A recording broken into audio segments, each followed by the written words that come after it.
wabarakatuh. Perkenalin, hmm, Waalaikumsalam warahmatullahi wabarakatuh. di sini saya ingin menyampaikan tentang application layar dan DNS server dari kelompok 5, yaitu saya sendiri, Muhammad Farhan Ardianto, Ibnu Mas'ud, Alvin Radek, dan Wahyu Yuda. Yang pertama adalah application layar. Pengerti terbagi menjadi 3 materi, yaitu pengertian, jenis-jenis, fungsi. Nomor 1, pengertian. Pengertian layar adalah lapisan paling atas dalam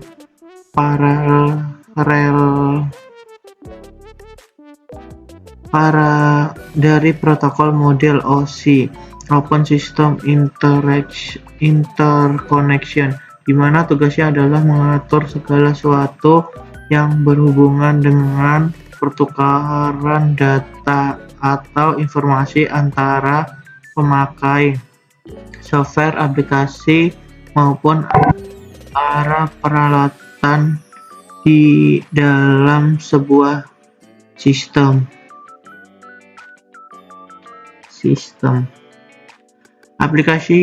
Application layar juga dapat diartikan sebagai lapisan yang bekerja pada program tertentu, di mana application layar tersebut akan bekerja pada komputer server atau komputer klien.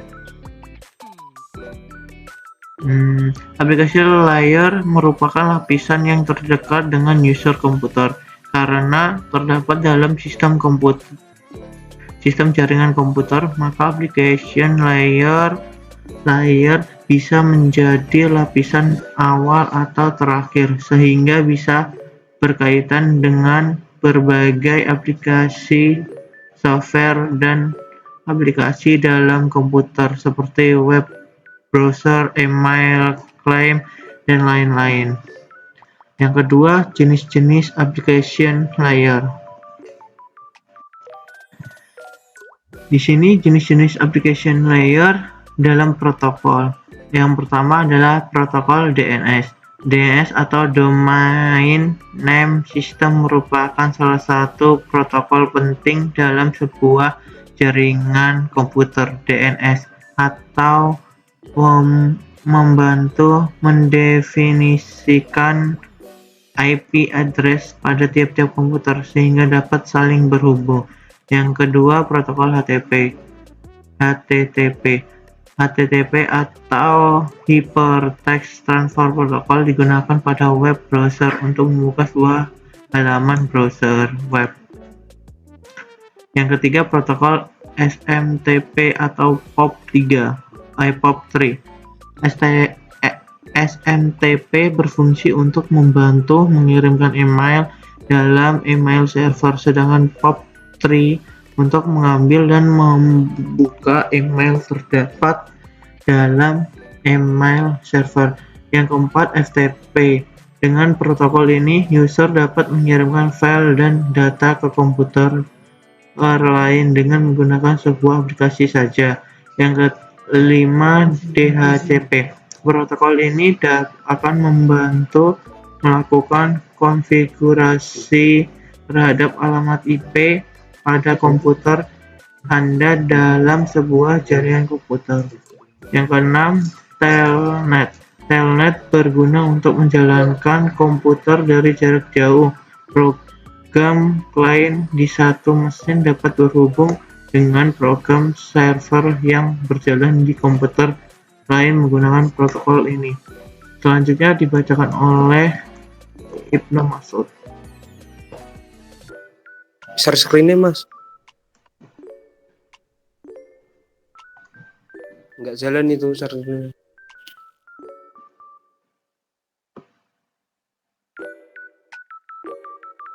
Belum jalan.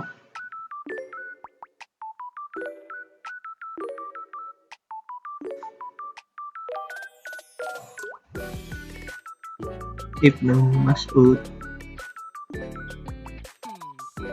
Tadi nggak jalan kok. Ada mas. Ini aku jalan kok. 3 fungsi. Oke, saya lanjutkan untuk materinya. Yang untuk selanjutnya itu adalah fungsi application dari application layer. Fungsi application layer yang pertama itu mengumpulkan informasi dan data yang dikirimkan melalui jaringan. Jadi ketika user menerima data, maka application layer akan mengumpulkan data yang telah sampai, lalu kemudian dimunculkan di dalam aplikasi tersebut. Lalu fungsi yang kedua itu ada sebagai user interface, itu untuk menampilkan data serta informasi. Application layer akan bekerja untuk menampilkan data yang disajikan dalam interface pengguna, sehingga data yang disajikan dapat dilihat secara langsung oleh pengguna. Next, Mas.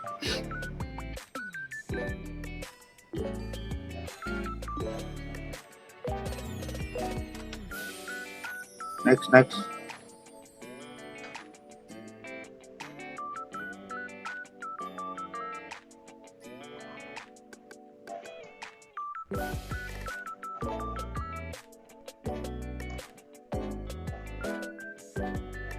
Next, smart provider penyedia layanan internet. Apabila Anda menggunakan router, maka Anda bisa membuat server DNS sendiri. Akan tetapi, pencarian IP address tetap dilakukan oleh provider penyedia layanan internet. Jadi saat IP address dari website tertentu sudah diketahui, maka komputer akan tetap menyimpannya atau istilahnya melakukan cache DNS, sehingga ketika mengakses website yang sama maka tidak perlu lagi melakukan pencarian alamat IP. Next.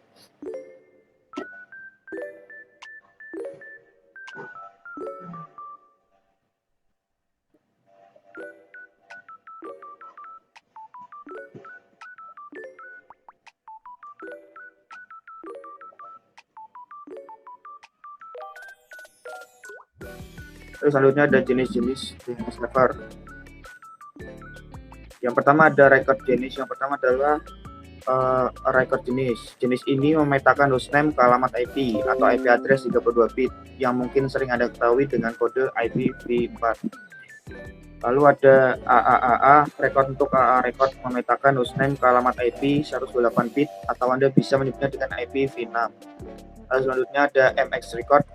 Untuk MX record merupakan jenis DNS yang memetakan domain ke dalam mail exchange server. Selanjutnya ada Ciname, itu membuat nama lain atau nama alias dari suatu domain. Selanjutnya DNS record, itu digunakan sebagai pemetaan domain dilakukan ke dalam satu daftar yang ada di DNS server.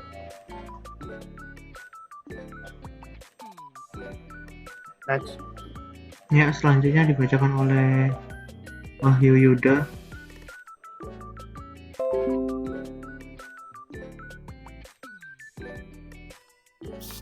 Ya baik. Yang ketiga ada fungsi DNS server. Next.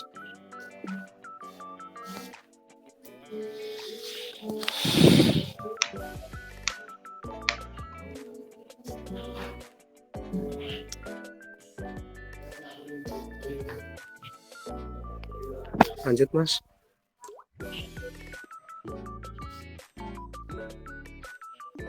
DNS server merupakan sebuah database besar yang berfungsi menyimpan semua IP address yang digunakan dalam hostname. Database besar tersebut memuat banyak keterangan tentang IP address, jadi saat Anda mengunjungi website tertentu, misalnya youtube.com, maka DNS server akan mentranslate atau menerjemahkan ke IP address YouTube, sehingga Anda bisa terhubung dengan YouTube dan tampilan YouTube akan keluar di pencarian Anda. Agar lebih paham tentang fungsi DNS server, maka akan kita misalkan seperti buku telepon pada handphone. Misal nomor telepon 62857123. Anda beri nama A di kontak Anda. Nah, saat Anda ingin menghubungi nomor tersebut, Anda tinggal memilih kontak A. Nanti nomor dalam kontak A yang akan dihubungi, sehingga Anda bisa tersambung dengan pemilik nomor kontak A. Nomor telepon di sini seperti IP address dan kontak A seperti username.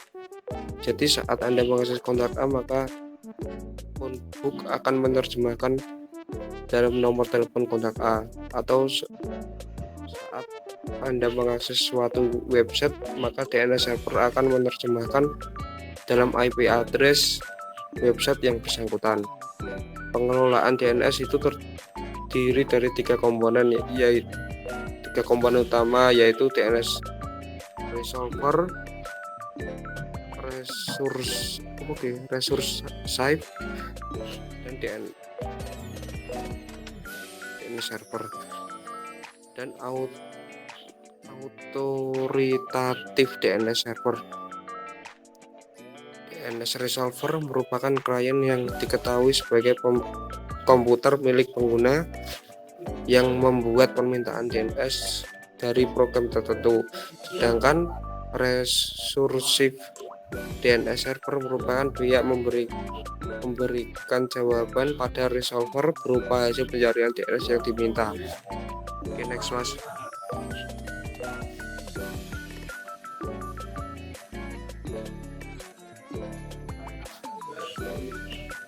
Cukup sekian presentasi dari kelompok kami. Terima kasih. Wassalamualaikum warahmatullahi wabarakatuh. Waalaikumsalam. Waalaikumsalam warahmatullahi wabarakatuh.